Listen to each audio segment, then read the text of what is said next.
Good morning students, शाही tutorial में आपका स्वागत है। तो आज मैं मॉडर्न फिजिक्स जो है से पढ़ाने जा रहा हूँ। फिजिक्स का 10वां क्लास है। तो देखिए, इलेक्ट्रॉन का आवेश चार्ज ऑफ इलेक्ट्रॉन है। इलेक्ट्रॉन का आवेश, तो इलेक्ट्रॉन के आवेश को की खोज जो है तो सबसे पहले किसने किया था यह पूछा जाता है। तो देखिए, इलेक्ट्रॉन के आवेश का खोज जो है से मिलिकन ने किया था। मिलिकन वैज्ञानिक था। E/m रेशियो पूछा जाता है बार बार। E/m रेशियो को जो है तो सबसे पहले किसने निकाला था। E का मतलब हो गया इलेक्ट्रॉन का आवेश, M का मतलब मास ऑफ इलेक्ट्रॉन। तो M इलेक्ट्रॉन का आवेश और मास ऑफ इलेक्ट्रॉन का अनुपात किसने निकाला था, तो जे थॉमसन ने निकाला था। तो देखिए, आप निकाल करके देखिए, मैथ के तरीका से जो है से आप निकालिए और निकाल करके जो है से देखिए 1.6 × 10⁻⁻19 कूलम्ब, और फिर इसके बाद जो है से 9.1 × 10⁻31 kg है। तो देखिए 1.7 × 10⁻11 कूलम्ब प्रति केजी। तो यह आ गया, इसमें से आप भाग दीजिएगा तो इतना आ गया। यह आ गया विशिष्ट आवेश, स्पेसिफिक चार्ज। स्पेसिफिक चार्ज आपका आ गया, स्पेसिफिक चार्ज ऑफ इलेक्ट्रॉन, यानी इलेक्ट्रॉन का विशिष्ट आवेश। तो इलेक्ट्रॉन का विशिष्ट आवेश अगर पूछा जाएगा तो आपको बोलना पड़ेगा 1.7 × 10⁻11 कूलम्ब प्रति केजी। यह हो गया स्पेसिफिक चार्ज ऑफ इलेक्ट्रॉन। तो देखिए, इस क्वेश्चन को जो है से ऐसे पूछा गया था कि इलेक्ट्रॉन का विशिष्ट आवेश क्या होता है, स्पेसिफिक चार्ज ऑफ इलेक्ट्रॉन क्या होता है। तो पहला चॉइस आपको दे दिया कि -1 जो है से आपका पहला चॉइस दे दिया। फिर इसके बाद जो है से क्या है कि दे दिया, पहला चॉइस था आपको -1 दे दिया। दूसरा चॉइस आपको दे दिया कि 1.6 × 10⁻⁻19 कूलम्ब। फिर इसके बाद जो है से कुछ लड़का जो है से इस पर टिक लगा दिया कि -1 इलेक्ट्रॉन पर आवेश जो है से निगेटिव होता है, सब -1। तब यह जो है से नहीं होगा, स्पेसिफिक चार्ज आपका पूछ रहा है, यह आपका रिलेटिव चार्ज है, यह भी नहीं होगा। तो इसका जो है से ही आंसर हो जाएगा, यानी ये दोनों जो है से नहीं होगा। और इसका निकाला था कौन, तो जे थॉमसन निकाला था। कैथोड रेज आइए, कैथोड रेज, एनोड रेज आप लोग जो है सब बार बार पढ़ रहे होंगे, हमेशा नीचे क्लास से ही पढ़ने के लिए है। तो देखिए, यह एक डिस्चार्ज ट्यूब है। इस डिस्चार्ज ट्यूब में क्या है कि यह जो है ये लिख दिया, मतलब एनोड है, यह कैथोड है। एनोड कैथोड आप कैसे पहचानेंगे, देखिए यह बैटरी है। तो बैटरी में देखिए एक क्या है कि बड़ा लिख दिया है, एक छोटा। जो बड़ा रहेगा उसको प्लस समझिएगा, और जो छोटा रहेगा वो बैटरी का निगेटिव समझिएगा। इससे जो इसे प्लेट को जोड़ दिए हैं, तो अगर प्लस से जुड़ जाए तो ये एनोड है, अगर माइनस से ही जुड़ जाए तो यह कैथोड है। तो देखिए, हम क्या किए हैं कि यह जो है से एनोड ले लिए, यह कैथोड है। यह कैथोड देखिए छिद्रदार है। देखिए यहाँ पर 2 छिद्र है, यानी परफोरेटेड कैथोड है। यह कैथोड परफोरेटेड है, यानी छिद्रदार कैथोड है, और यह एनोड जो है से छिद्रदार नहीं है। तो इसके बाद जो है से देखिए, बैटरी के निगेटिव पॉजिटिव से जुटा हुआ है। बैटरी के अगर निगेटिव से जुटा हुआ है तो ये कैथोड है, बैटरी के पॉजिटिव से जुटा हुआ है तो यह एनोड है। तो यह डिस्चार्ज ट्यूब में है। फिर इसके बाद क्या है कि इसके अंदर कितना विभवांतर पैदा किया, कितना वोल्टेज पीडी पैदा किया, तो 10⁻4 वोल्ट। 10⁻4 वोल्ट, कभी कभी ऐसे दे देगा 10 किलो वोल्ट।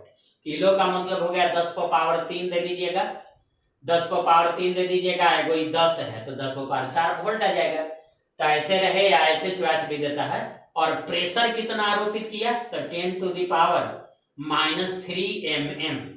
10⁻³ mm का मतलब हो गया, कभी कभी ऐसे पूछ देगा, ऐसे दे देगा, तो इसको जो है से टिक कर दीजिएगा, इतना mm का प्रेशर आरोपित किया गया। तो इतना mm का प्रेशर जब आरोपित किया गया तो देखिए क्या हो गया कि देखिए कैथोड से कुछ किरण जो है, देखिए यहाँ से एक कैथोड से जो है ये एनोड है, ये एनोड से किरण चल रही है। एनोड से किरण चल करके जहां पर छिद्र किया गया था, कैथोड में छिद्र किया गया था, तो छिद्र को पार करके इधर किरण निकल जा रही है। देखिए एनोड से जो किरण चल रही है यह छिद्र से पार करके इधर जो है से निकल जा रही है। तो जो एनोड से किरण चल करके इधर जो पार कर जा रही है, यह आपका हो गया एनोड रेज। तो कहा जाएगा कि एनोड रेज कहां से निकलती है, तो तो एनोड से निकल कर कैथोड की ओर जाती है। और कुछ अन्य किरण पर विचार कीजिए। कुछ अन्य किरण देखिए क्या है कि वह कैथोड से निकल रहा है, कैथोड से निकल करके एनोड की ओर जा रहा है। देखिए इस किरण को दिखाया गया है। तो यह जो है से कैथोड से निकल के एनोड की ओर जा रहा है। तो यह आपका क्या है, इधर जो जा रहा है ना कैथोड से एनोड, तो यह आपका है क्या, यह आपका है कैथोड रेज। यह कैथोड रेज है, देखिए यह कैथोड रेज है। और इसके बाद यह क्या है, यह है आपका जो है से एनोड रेज है। एनोड देखिए एनोड रेज है। एनोड से निकल रहा है तो एनोड रेज है, कैथोड से निकल रहा है तो कैथोड रेज है। तो देखिए यह कैथोड रेज है, एनोड रेज है। तो कैथोड रेज के बारे में समझिए। तो प्रेशर याद रखिएगा। इसके बाद जो है से वोल्टेज याद रखिएगा कि कितना जो है से वोल्टेज आरोपित किया गया था विभवांतर, और कितना जो है से प्रेशर आरोपित किया गया था। कैथोड रेज वास्तव में इलेक्ट्रॉन है, कैथोड रेज कुछ नहीं है, वास्तव में इलेक्ट्रॉन है। तो इलेक्ट्रॉन जो है इस पर कौन आवेश होता है, निगेटिव है, निगेटिव आवेश होता है। तो आपको कहेगा कि कैथोड रेज पर कौन आवेश होता है, तो निगेटिव बताइएगा। एनोड रेज देखिए तो प्रेशर और वोल्टेज जो है से देखिए दोनों का सेम है। अच्छा कैथोड रेज जो है इसको जो है से इस किरण को सबसे पहले जो है से इस पर जो है से किसने किया था, तो इसको जो है से जे थॉमसन जो है से यह एक्सपेरिमेंट किया था। और एनोड रेज का एक्सपेरिमेंट जो है से गोल्डस्टीन किया था। तो प्रेशर और वोल्टेज जो है से दोनों में देखिए सेम है। यह क्या है, यह है आपका पॉजिटिव चार्ज है। इसको हम निगेटिव चार्ज वास्तव में इलेक्ट्रॉन बताए थे, यह पॉजिटिव चार्ज है। फिर देखिए यहाँ जो है से क्वेश्चन पूछा जाता है, बार बार जो है से यह क्वेश्चन पूछा जाता है कि चुंबकीय क्षेत्र या विद्युतीय क्षेत्र में कौन प्रभावित हो सकता है। तो कौन प्रभावित हो सकता है, तो चुंबकीय क्षेत्र और विद्युतीय क्षेत्र में अगर प्रभावित होगा तो वही चीज प्रभावित होगा जिस पर चार्ज रहेगा, आवेश रहेगा। तो मान लिया कि तो यह देखिए यह क्या है, कैथोड रेज है तो यह निगेटिव चार्ज है, यह एनोड रेज है तो यह क्या है, पॉजिटिव चार्ज है। तो यह जो है से क्या लिख दिए हैं कि चुंबकीय क्षेत्र विद्युतीय क्षेत्र में प्रभावित होता है, यह प्रभावित हो जाता है। इसके पास जो है से यह भी पूछा गया है, यह भी पूछा जाता है कि इसमें ऊर्जा होती है या नहीं। तो इसमें ऊर्जा होती है, इसमें संवेग होता है, इन दोनों में जो है से ऊर्जा संवेग होता है। यह हीटिंग इफेक्ट भी डालता है। इसके रास्ते में अगर कोई वस्तु ला दी जाए तो वह गर्म हो सकता है, यानी हीटिंग इफेक्ट यह डालता है। तो अब जो है से हम कह रहे हैं कि विद्युतीय क्षेत्र चुंबकीय क्षेत्र में प्रभावित होता है, दोनों लिख दिए इसलिए कि दोनों पर आवेश है। तो विद्युतीय क्षेत्र चुंबकीय क्षेत्र में कौन प्रभावित नहीं होगा, तो जिस पर आवेश नहीं रहेगा। जैसे मान लिया विद्युत चुंबकीय तरंग है, तो विद्युत चुंबकीय तरंग है, तो विद्युत चुंबकीय तरंग उसको कहा जाता है जिसका चार्ज जीरो होता है, मास जीरो होता है। जैसे मान लिया कि है रेडियो वेव यानी रेडियो तरंग, रेडियो वेव, माइक्रोवेव यानी सूक्ष्म तरंग, अल्ट्रावायलेट है, एक्सरे है, गामा किरण है, तो इस सब पर आवेश नहीं होता है, तो आवेशहीन है, तो वह विद्युत चुंबकीय तरंग है हो गया। तो जब विद्युत चुंबकीय तरंग है तो विद्युतीय क्षेत्र चुंबकीय क्षेत्र में यह प्रभावित नहीं होगा।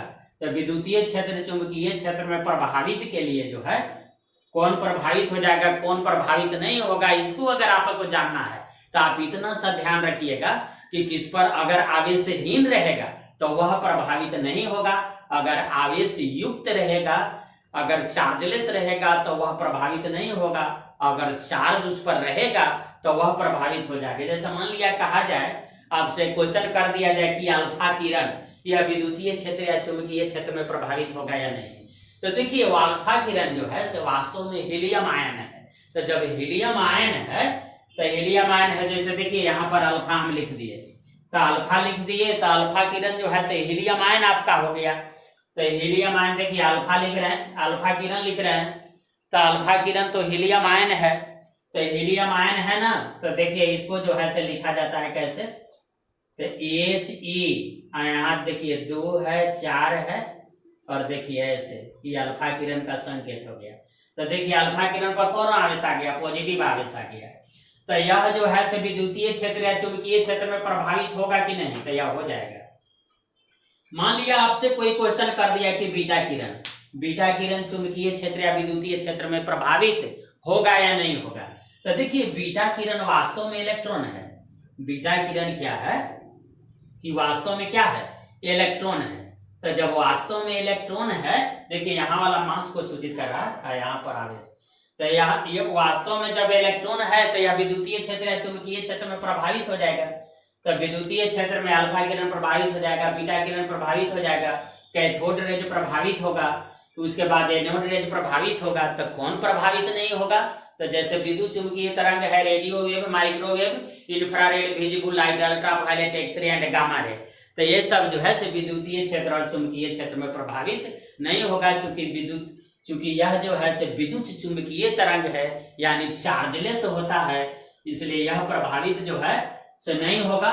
और इलेक्ट्रॉन का विशिष्ट आवेश याद रखिएगा, इलेक्ट्रॉन का विशिष्ट आवेश में ई टिक लगाइएगा, 1.7 × 10⁻11 कूलम प्रति केजी।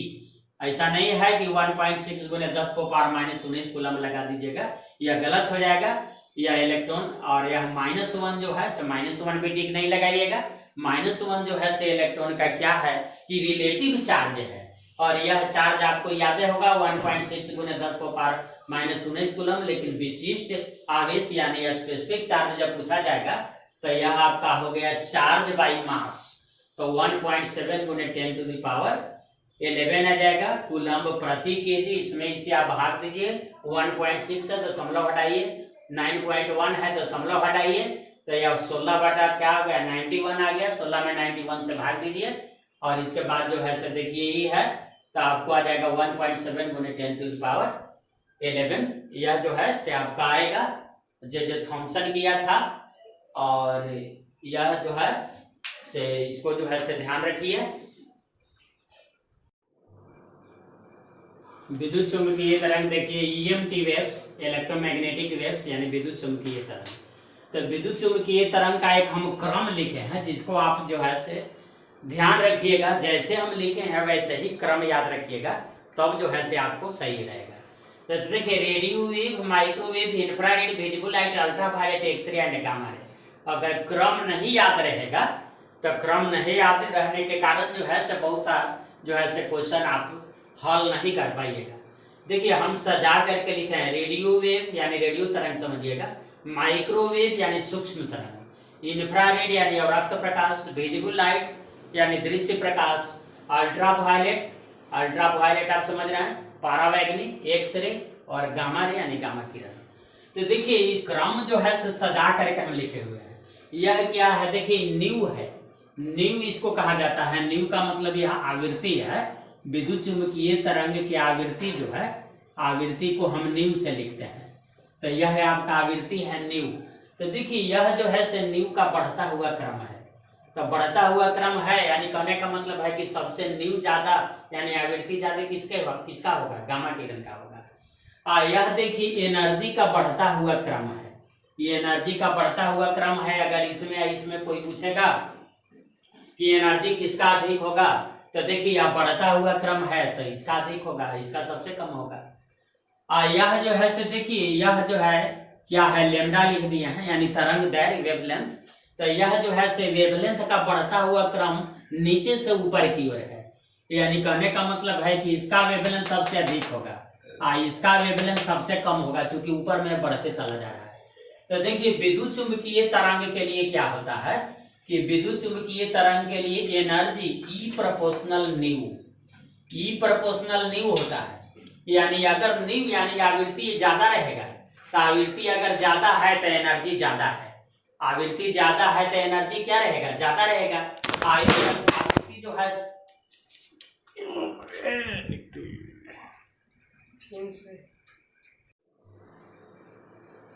देखिए यह जो है से क्या है कि आवृत्ति का बढ़ता हुआ क्रम है। देखिए एनर्जी का बढ़ता हुआ क्रम है, और इसके बाद जो है से क्या है कि तरंग दैर्घ्य का घटता हुआ क्रम है। अगर ऊपर से चलिए, नीचे से ऊपर में चलिएगा तो यह जो है से बढ़ता हुआ क्रम है।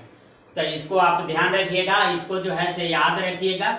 इस तरह से आप याद कर लीजिएगा, radio wave, microwave, infrared, visible light, ultraviolet, x-ray and gamma ray.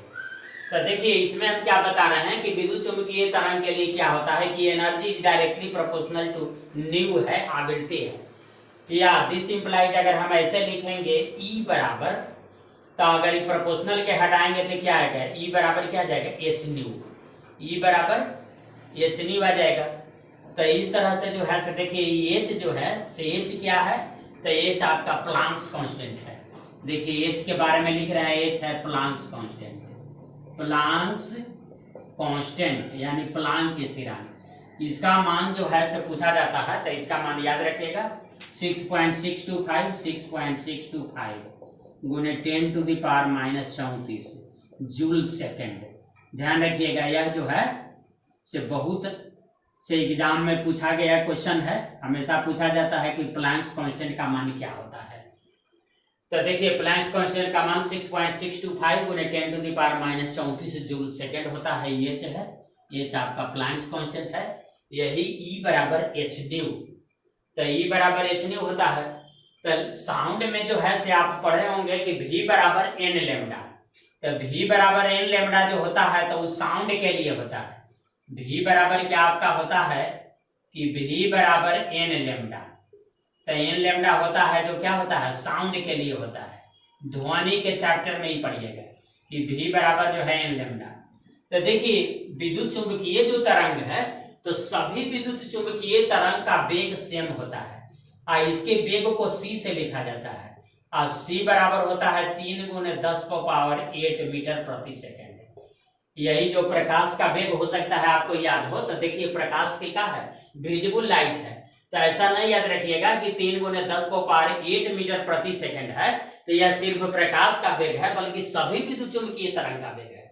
तो यह भी पूछा हुआ क्वेश्चन है कि कौन सी राशि सभी विद्युत चुंबकीय तरंगों के लिए सेम होता है, तो क्या होता है, वेग। वेग जो है से सभी विद्युत चुंबकीय तरंग का वेग 3 × 10⁸ मीटर प्रति सेकंड होता है। चाहे रेडियो वेव रहे, माइक्रोवेव रहे, infrared, visible light, ultraviolet, x-ray and gamma ray, कोई भी रहे, लेकिन सभी विद्युत चुंबकीय तरंग का वेग क्या होता है, 3 × 10⁸ मीटर प्रति सेकंड आपको होता है। तो देखिए भी बराबर एन लेमडा जो लिखे थे, तो भी बराबर एन लेमडा ध्वनि के लिए, लेकिन विद्युत चुंबकीय तरंग के लिए भी यानी वेग, तो वेग के जगह पर रहेगा सी। तो सी बराबर क्या आ जाएगा, सी बराबर आएगा एन लेमडा ही है, भी बराबर एन लेमडा, एन यानी आवृत्ति था, तो विद्युत चुंबकीय तरंग की आवृत्ति के न्यू से लिखा जाता है। तो सी बराबर आ जाएगा न्यू लेमडा, सी बराबर क्या आ जाएगा, न्यू लेमडा आ जाएगा। तो न्यू लेमडा आ जाएगा, तो लेमडा बराबर अगर मान लिया कि न्यू का मान यहाँ पर दिया जाए, ई बराबर एच न्यू जो आया है, तो न्यू का मान अगर हम देंगे तो न्यू बराबर क्या आ जाएगा, सी बाई लेमडा, यानी एच सी बाई लेमडा। तो एच सी बाई लेमडा देखिए यह है आपका जो है सही आ गया। तो आप देखिए यहाँ पर जो है से प्रश्न क्या उठ रहा है कि यहाँ पर ऑब्जेक्टिव आपका बन रहा है कि ई प्रोपोर्शनल जो है से न्यू, अगर न्यू किसी का ज्यादा है, न्यू अगर किसी का ज्यादा है, यहीं पर देखिए ई प्रोपोर्शनल न्यू, अगर न्यू किसी का ज्यादा है, आवृत्ति ज्यादा है, तो एनर्जी ज्यादा होगा। यहाँ से देखिए ई बराबर एच सी बाई लेमडा आया, तो यहाँ से एक और प्रश्न उठ गया कि ई प्रोपोर्शनल 1/λ, यानी ई जो है से वेवलेंथ यानी तरंग दायरे का व्युत क्रमानुपाती होता है। अगर ये बढ़ेगा तो ये घटेगा, ये घटेगा तो ये बढ़ेगा। तो यहाँ पर जो है से अब देखिए कि क्या है, अच्छा विद्युत चुंबकीय तरंग उसको कहा जाता है जिसका चार्ज 0 और मास 0 होता है। इसका मतलब कि विद्युत क्षेत्र और चुंबकीय क्षेत्र में यह अप्रभावित होगा। ये सारे रे जो है से विद्युत चुंबकीय क्षेत्र और क्या है कि विद्युत क्षेत्र और चुंबकीय क्षेत्र में अप्रभावित रहेगा, इस पर प्रभाव नहीं पड़ेगा। मान लिया कि इसका चॉइस आपको दे दिया और कह दिया कि इसमें महत्तम ऊर्जा किसका है, तो महत्तम ऊर्जा देखिए, तो अगर मान लिया कि इस तरह से आ रहा है, तो देखिए बढ़ते आ रहा है, तो महत्तम ऊर्जा किसका होगा, गामा रे का महत्तम ऊर्जा होगा अगर सब चॉइस दिया जाए तब। और न्यूनतम ऊर्जा किसका होगा, तो न्यूनतम ऊर्जा देखिए इसका होगा, रेडियो तरंग का होगा, रेडियो वेव का होगा। और मान लिया कि आपको जो है से चॉइस में दे दिया जाए कि रेडियो वेव, माइक्रोवेव, इंफ्रारेड और विजिबल लाइट, इसमें जो है से सबसे ज्यादा ऊर्जा वाला रे कौन है। तो देखिए ऊर्जा का बढ़ता हुआ क्रम है, तो देखिए सबसे ज्यादा ऊर्जा वाला कौन हो जाएगा, विजिबल लाइट आपको हो जाएगा। तो अगर ये क्रम आपको नहीं याद रहेगा तो बहुत से ऑब्जेक्टिव जो है से आपसे नहीं बन पाएंगे। तो ध्यान रखिएगा, इसको याद रखिएगा, radio wave, microwave, infrared, visible light, ultraviolet, x-ray and gamma ray. और यह जो है से क्या है, न्यू का बढ़ता क्रम है, एनर्जी का बढ़ता क्रम है और लेमडा का घटता क्रम है। मान लिया कि इसमें पूछा जाए कि लेमडा जो है से सबसे ज्यादा किसका होगा, तो लेमडा अगर सबसे ज्यादा मान लिया कि पूछा जाए तो देखिए लेमडा जो है से ऊपर बढ़ते चला जा रहा है। तो क्या है कि रेडियो वेव का लेमडा जो है से सबसे ज्यादा होगा। अब देखिए यहाँ पर जो है से एक क्वेश्चन छोटा सा है, न्यूमेरिकल से है, लेकिन इसको पूछ दिया जाता है। जैसे 2 ग्राम के समतुल्य ऊर्जा आप बताइए, तो E बराबर mc² आपको याद होगा, E बराबर mc²। तो E बराबर mc² है, तो m का मान तो 2 ग्राम दिए हुए है, तो 2 ग्राम दिए हुए है, तो इसको किलोग्राम में बदल दीजिए। तो किलोग्राम में बदलिएगा तो क्या आ जाएगा, 2/1000 आ जाएगा, 2/1000, तो ये केजी में आ गया। और इसके बाद C, तो C का मतलब क्या है, C का मान बताए हैं 3 × 10⁸, तो 3 × 10⁸ है, इसका क्या कर दीजिएगा, स्क्वायर कर दीजिएगा। तो स्क्वायर कीजिएगा तो ये आ जाएगा 3 × 9, 9 × 2 = 18 गुने आई आपको आ जाएगा क्या, 10 को पावर आ जाएगा 16। आई 3 है तो 16 में से 3 घट जाएगा, तो 16 से 3 घट गया तो 10 को पावर 13। तो इतना जो है से क्या आ जाएगा, इतना जूल आ जाएगा। ये कहने के लिए न्यूमेरिकल था, लेकिन ऐसे ही था। तो 2 ग्राम जो है से ऊर्जा, 2 ग्राम के समतुल्य ऊर्जा बताइए, तो E बराबर mc²। और 2/1000 इसलिए लिख दिए क्योंकि ग्राम में था, तो इसको SI में बना रहे थे, तो 2/1000 केजी में आ गया। और C का मतलब कि वेलोसिटी चाहिए, वेलोसिटी इलेक्ट्रोमैग्नेटिक वेव का जो इतना होता है, तो यह जो 3 × 10⁸ मीटर प्रति सेकेंड स्क्वायर, तो इतना जूल आ गया, जूल SI में आ गया। अब देखिए यह पूछा जाता है कि एटम का स्ट्रक्चर सबसे पहले किसने दिया था। तो एटम का स्ट्रक्चर सबसे पहले जो है से किसने दिया था, तो कोई उसमें चॉइस आपको जो है से गड़बड़ाने वाला दे देगा, डाल्टन ही सब दे देगा। देखिए एटम का स्ट्रक्चर सबसे पहले जो दिया था वह जो है से थॉमसन दिया था, थॉमसन। हालांकि बाद में उसको जो है से सबसे पहले देने वाला तो यही था जो तरबूज के आकार, एटम को जो है से एक तरबूज का आकार बताया था। और तरबूज में जो है सीड्स रहता है, बीज उसमें घुसा हुआ रहता है, वो इलेक्ट्रॉन था, इलेक्ट्रॉन उसको मानना था। और एटम, तो एटम के बारे में जो है से एटम के ऐसे जो है से कनाद एक ऋषि थे, योगी थे, वो जो है से एटम के बारे में सबसे पहले बताए थे। लेकिन साइंटिफिक रिकॉर्ड के अनुसार इसका जो है से कौन बताने वाला था, डाल्टन बताने वाला था। इस तरह से जो है। अब यहाँ पर देखिए इलेक्ट्रॉन है, इलेक्ट्रॉन का आवेश क्या होता है, 1.6 × 10⁻19 कूलम्ब, जो निगेटिव होता है, यानी इसका नेचर जो है से निगेटिव है। अब यह स्टेट कूलम्ब में आपको पूछ दिया जाता है कि कितना स्टेट कूलम्ब होता है, तो 4.8 × 10⁻10 स्टेट कूलम्ब। या इसको जो है स्टेट कूलम्ब ना लिखेगा तो ESU लिख देगा, इलेक्ट्रोस्टैटिक यूनिट। प्रोटॉन है तो प्रोटॉन का आवेश कितना होता है, तो 1.6 × 10⁻19 कूलम्ब होता है, जो पॉजिटिव आवेश, पॉजिटिव नेचर का होता है। और यह स्टेट कूलम्ब में इतना ही होता है, प्लस 4.8 × 10⁻10 स्टेट कूलम्ब जो पॉजिटिव में रहेगा। और न्यूट्रॉन पर क्या होता है, तो 0 कूलम्ब का आवेश होगा। अब हेवीएस्ट फंडामेंटल पार्टिकल आपसे पूछा जाएगा, तो हेवीएस्ट फंडामेंटल पार्टिकल, तो फंडामेंटल पार्टिकल एटम का कैट होता है, तो 3 होता है फंडामेंटल पार्टिकल एटम का।